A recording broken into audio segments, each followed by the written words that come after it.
Shalom Beberajá. Vamos a continuar con la historia de los hebreos en Cuba, con este interesante artículo que se titula Los judíos en Cuba durante la época colonial, que fue publicado en el almanaque hebreo Vida Habanera del año 1949, el cual dice así: la historia de Cuba se relaciona con la de los judíos desde la fecha misma de su descubrimiento por Cristóbal Colón el 27 de octubre de 1492. Se puede afirmar que fue un judío español el primer europeo que pisó su tierra. El 2 de noviembre de 1492, Colón envió a Luis de Torres junto con otro acompañante para que le trajera informe acerca de los habitantes de la isla, su rey y sus recursos. Luis de Torres era el intérprete de la expedición, pues dominaba además el español, el hebreo, el árabe y el arameo.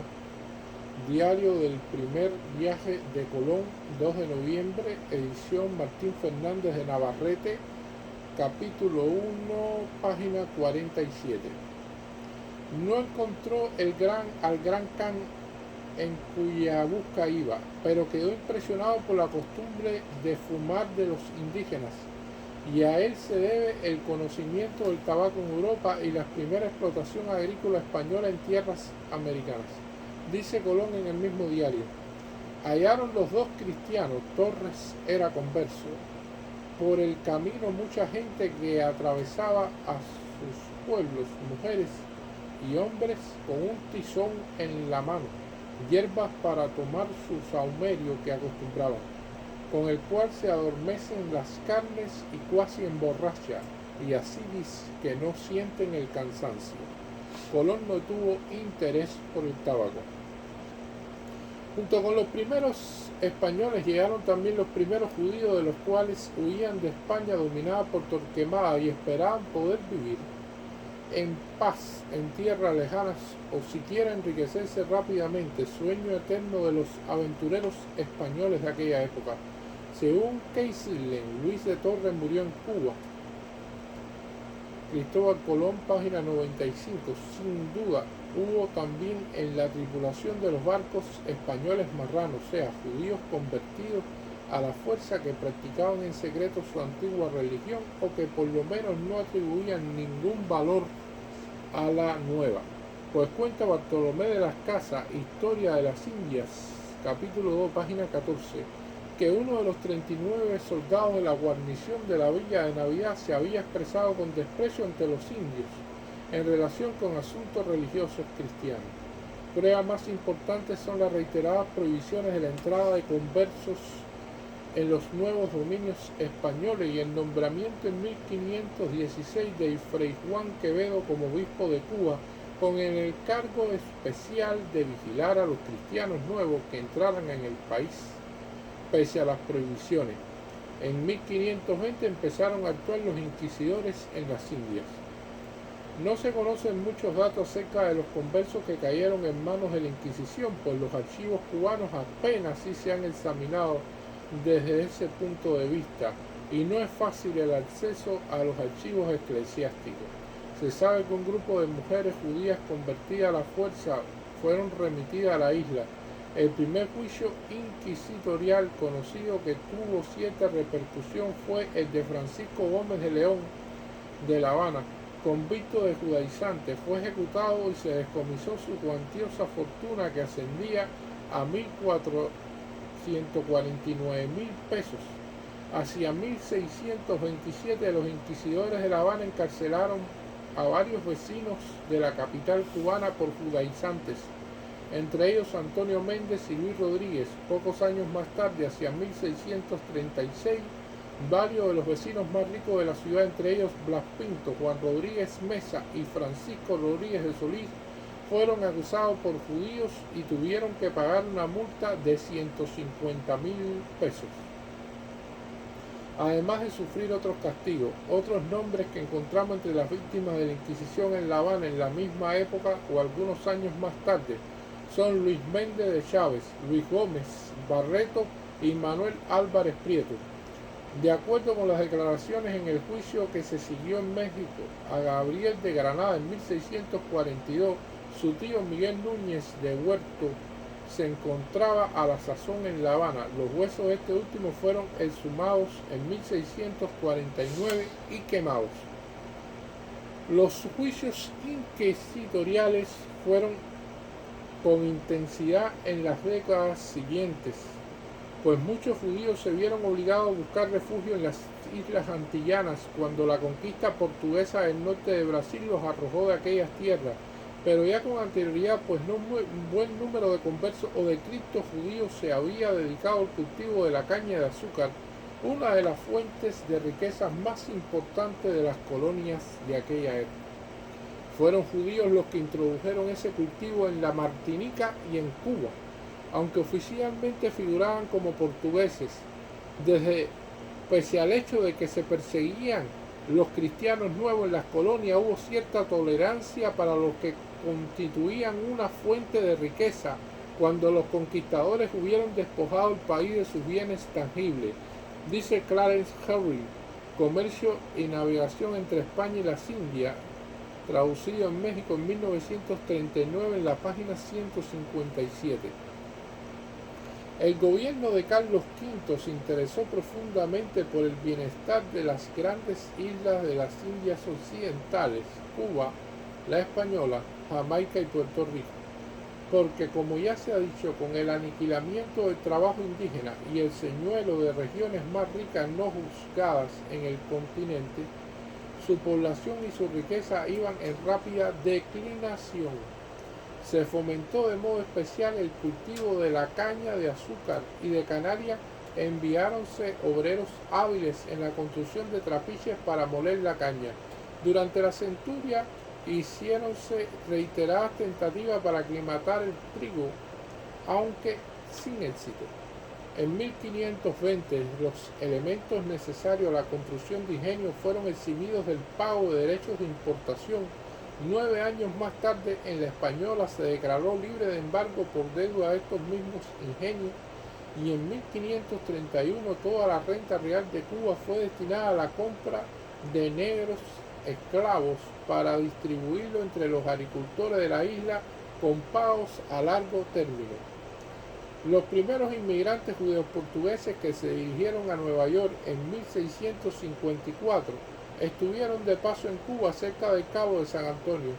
De tanta importancia para el conocimiento de las actividades judías en Cuba como el cultivo del azúcar, introducido por Hernando de Castro, fueron las relaciones comerciales entre las islas vecinas de Jamaica, Curazao, etc., donde existían comunidades judías observantes y que servían de punto de apoyo a una red comercial de exportaciones que se extendía hasta Londres, Ámsterdam y Hamburgo.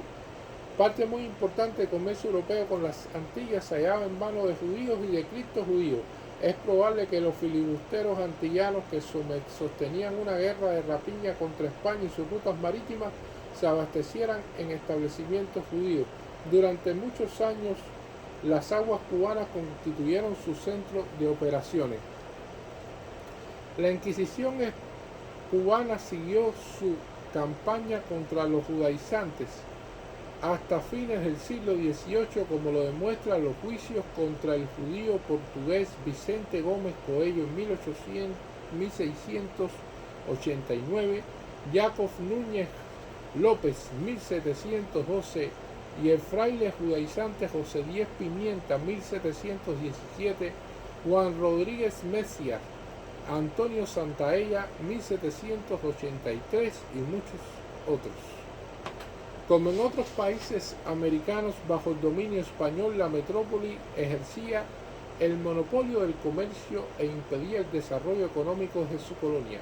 Desde el siglo XVI, la base de la riqueza cubana no fue ya su comercio español, sino precisamente el comercio ilícito, en que los judíos jugaron un papel destacado. Fueron los ingleses los que mostraron las inmensas posibilidades de la isla y sus riquezas naturales a raíz de la ocupación de La Habana en 1762, y el sistema monopolista fue modificado por los mismos españoles en 1764. En su expedición cubana, el almirante Vernon utilizó los servicios de un intérprete judío. Varios judíos habían de distinguirse en las luchas cubanas hasta la independencia del país. Jacob Frank de Nueva York sirvió como abastecedor de las tropas del almirante Pocock cuando éste sitió La Habana en 1762. Como el comercio con extranjeros y el establecimiento de esto en la isla estaba prohibido, no existían allí sino personas de origen judío o bien el criptojudío. Richard Davis, Cuban Past and Present, en Londres, 1898, afirma que había en el país cerca de la guerra de independencia antes apenas unos 500 de origen español dedicados al comercio. 5 o 6 familias judías cubanas se consideran muy opulentas y son muy respetadas, pero se mantienen enteramente aparte. Esta cifra es evidente, muy exagerada, sin embargo es casi imposible establecer ahora el número de familias judías que existían en Cuba en la época colonial, pues se mezclaron con la población y borraron las huellas de su origen judío. Todavía a principios del siglo XIX quedaban sin embargo algunas familias que mantenían las tradiciones de su pueblo, como lo comprueba el caso de la actriz y poetisa Dolores de Dios Portá, que murió en París en 1869 como judía observante. Desde fines del siglo XVIII, Cuba tuvo una serie de gobernantes liberales y a principios del siglo XIX se toleró el comercio con extranjeros, aunque todavía sin recibir sanción oficial, hasta 1818 y 1824. En esta misma época empezó el movimiento que había de llevar finalmente a la independencia del país. España gobernaba la isla con mano de hierro, pues la consideraba clave de la defensa de sus colonias americanas, se oponía a la influencia inglesa y norteamericana y abogaba por el comercio libre y por la liberación de los esclavos. El descontento crecía en Cuba y finalmente estalló la rebelión encabezada por Carlos Manuel de Céspedes. Varios judíos participaron en expediciones norteamericanas a Cuba y estuvieron en contacto con los revolucionarios cubanos.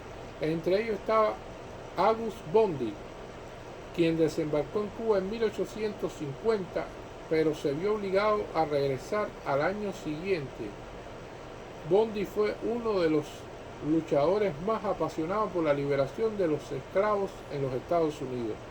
Louis Schlesinger, que fue coronel del ejército del filibustero norteamericano Walker en 1856, actuó también en Cuba y escribió sus aventuras en Democratic Review, capítulo 31, página 209, 352 y 553. Otros judíos llegaron al país en relación con el comercio del tabaco y varios combatieron el ejército norteamericano y se establecieron en Cuba después de la guerra. Mencionaremos entre las románticas figuras judías de esa época al general Roloff, alias Akiva Roland, judío oriundo de la Polonia, al capitán Kaminsky, del Ejército Libertador y antiguo buhonero en Florida, Schwartz, ayudante del general Calixto García, y Horacio Rubens, abogado judío de Nueva York, que era miembro de la Junta Revolucionaria de Cuba. De los soldados de la guerra hispano-cubano-norteamericana, los Steinberg, los Steinhardt, etc., alcanzaron posteriormente posiciones económicas importantes. El sargento Frank Steinhardt fue presidente de la Compañía Eléctrica y de Tranvías de La Habana. A estos elementos se agregaron representantes de las casas Rothschild, Kaffenburg, etc., de importancia en el comercio de tabacos. Y este interesante artículo titulado Los judíos en Cuba durante la época colonial, que fue publicado en el almanaque hebreo Vida Habanera del año 1949. Muchas gracias.